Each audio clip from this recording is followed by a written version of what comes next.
Hi, it's Dana here, and of course, our series is coming to a close. I hope that you've really enjoyed springing into health. I know I have, and all of the things that we've been doing so far are really interconnected.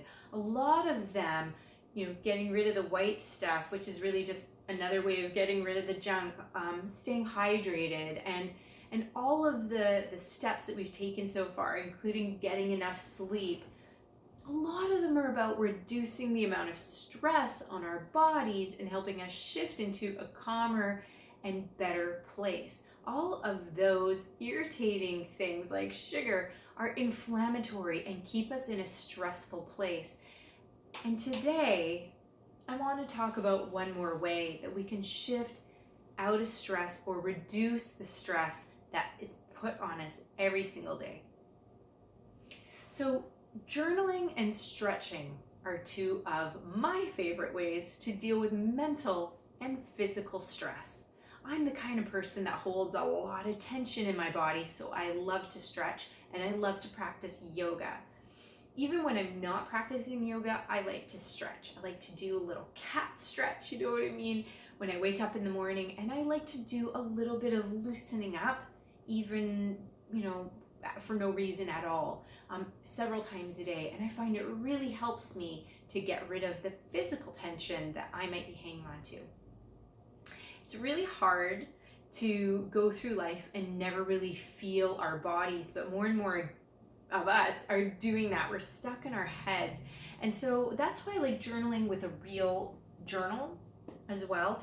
Gets whatever is in your head out of your head, and you can use something like this to physically connect with your thoughts by writing them out, and to actually distance yourself from electronics like your phone, your iPad, and instead of writing that way, writing in a real journal. But if that doesn't work for you, if you like writing using an electronic device, then by all means go ahead, do what works for you.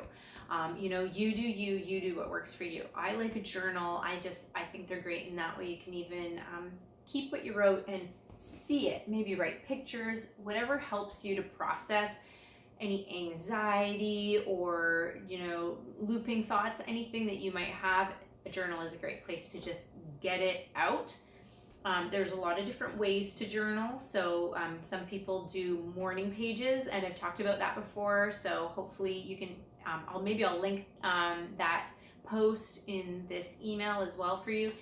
In addition to morning pages, there's the brain dump. I've written a blog post about that before. Maybe I'll put a link to that in the email as well. So if you want to learn about those methods of journaling, you can check that out. And if you want to know more about stretching as yoga, I can link to a great resource, actually, Zoe Green Wellness and Zoe Green Yoga. I will link to some resources for you there of tools and tips, things that she uses to get rid of tension. So I do want to give you just a few pointers when it comes to stretching.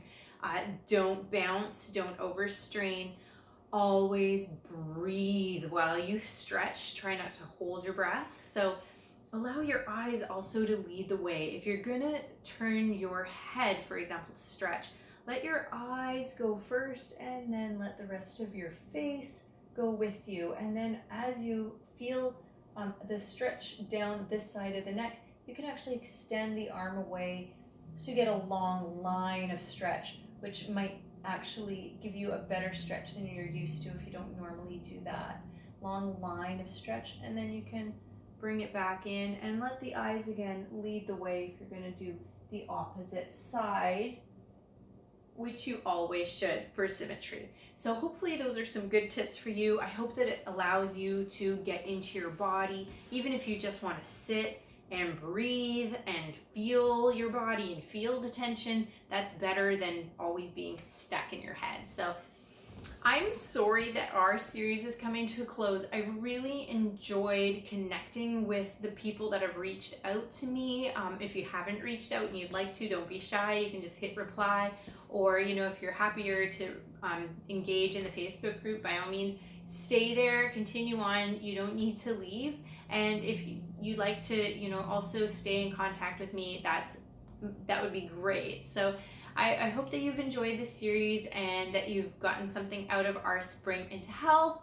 And I'm sorry to see you go, but I hope that some of these habits stick with you, and that you keep journaling and stretching and drinking water, and that you keep your nighttime routine, and that half of your plate may always be vegetables. So until we meet again or speak again, this is Dana signing out. Stick with your healthy, wealthy habits and take care. Bye.